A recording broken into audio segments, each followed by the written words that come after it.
We have here with us a man who should know whether or not it's working, Jerry Hauer, who's the former head of New York City Mayor's Office of Emergency Management, and the last time I saw you was in that place on the west side of Manhattan, which you had designed for just an event, or maybe an event not just like this.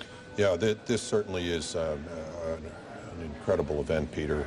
I don't think in our wildest imagination you could think about a day where simultaneous attacks, you know, we all think about it, we plan for it, but to have something like this occur is certainly, I view it as an attack on our nation. But was it? I understand your emotional state. I'd like Sure. everybody's the same. I think we're all the same. Sure. Did you never consider that this was a possibility? Well, we consider, and as we plan for New York City, we plan for massive events. In point of fact, one of the things that we did when I was still heading up OEM was we put in place memorandums of understanding with New Jersey, with Connecticut, Nassau, Suffolk County, to ensure that there was enough medical care available, that we had ambulances, police, firefighters, because we had to plan for horrific types of events.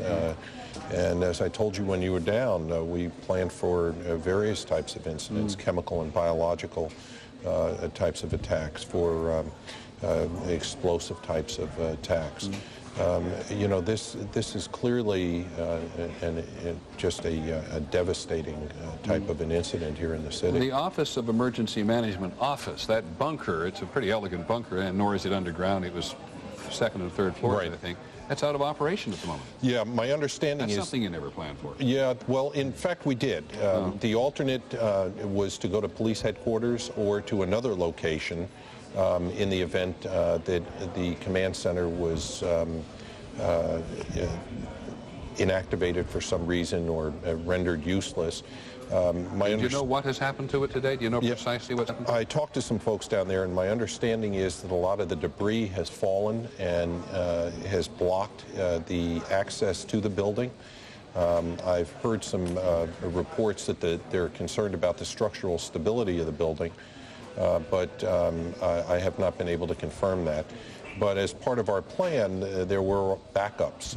You always have backups in your planning, and that's what the city is doing today. Now, you've had to walk to get here today, and that's perfectly understandable. We're on the west side of Manhattan, and things are that difficult. But do you have a sense of how it's going? And we've heard the mayor's appraisal and accepted as an honest one. Do you have any sense of how the system's working, and do you have any sense of how many people are still trapped or dead? Well, first of all, I think that things are working as they should. I think that, you know, when you've got the best police and fire department anywhere in the world, they are doing everything to try and rescue people, to try and get near the building. But you've got to also realize the dynamics in a situation like this change a bit when you have a number of police and firefighters injured as well. Sure. And that's what we saw this morning. I was listening to the fire radio this morning when the building collapsed, and they were screaming for help because firefighters were trapped. So the emotion changes a bit, but these are extremely professional people. These are very heroic people. They will do everything they can to try and get in and rescue anybody that could potentially be alive in that building, recognizing that there is a potential for additional collapse. What about the prospect, as the governor's announced, of the National Guard being called into New York for an act of terrorism? Is this anything you ever envisioned, and what will they do? Well, in fact, that's the question, John, what they'll do. I would imagine that they will help support the police department, the fire department, provide logistical support, manpower, help with search and rescue. Whether or not they'll be used for law enforcement purposes, traffic control, things like that, I think I've not been privy to those discussions, so I don't know. But that's certainly possible. Leading up to the millennium, you personally designed a series of exercises where a disaster would unfold and they would respond to it, a tabletop exercise, a field exercise, and then another disaster, and then another, to make it more and more difficult to stretch the resources to the limit.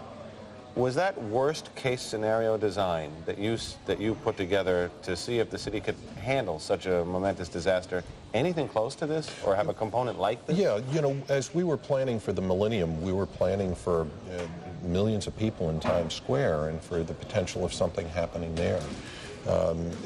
And we had to look at where all those resources would come from. So did you have, in your design, did you have a truck bomb go off and then something else happen? We had a sequence of events, both explosions, chemicals, biological incidents, and we looked at various types of terrorist events. And, you know, I think that what you're seeing here today is the result of having the New York City Fire Department, New York City Police Department well prepared. But again, I don't care where you are, anywhere in the country, anywhere in the world. An incident like this is difficult and certainly stresses any system anywhere in the world. And then when you have a number of injuries to police and firefighters, it really does change the dynamics. Did you ever imagine in your various scenarios that a building, not to mention two separate buildings, basically, in case of the Trade Towers, would collapse on one another? We did plan for building collapse, for bombings, and that was part of our routine planning. Is there some hint there of what the operation now faces in terms of what you went through? Well, what happens from here on out is a very slow process because first of all you've got to put the fire out, and my understanding is there's gas lines feeding the fire, and it is not out. So before you can really start doing a search and rescue in the middle of the building or even recovering those victims, you've got to get that fire out. Yeah. The mayor did just say a moment ago the gas has been turned off in city buildings. That would seem to be to have alleviated one very pressing problem for much of the morning. Yes, but we still see that it's burning. We see that it continues to burn, and you can do some search and rescue around the periphery of what's burning, but to actually get into the area that's burning, this is going to be a long-term process. John? Now, you mentioned something about continuity of government, contingency plans. What are we seeing in New York and in Washington where the officials are not, where we're accustomed to seeing them, not in the White House, not operating out of City Hall? Have they gone to ground?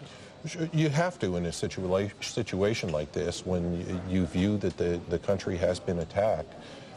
You have to have alternative sites for the mayor, for the governor to operate from, to continue government. On the assumption that their regular sites are potential targets? Oh, sure. You have to do that. And I would imagine that's what's happening in Washington as well. Good afternoon. This is Maureen Bunyan in the ABC 7 newsroom.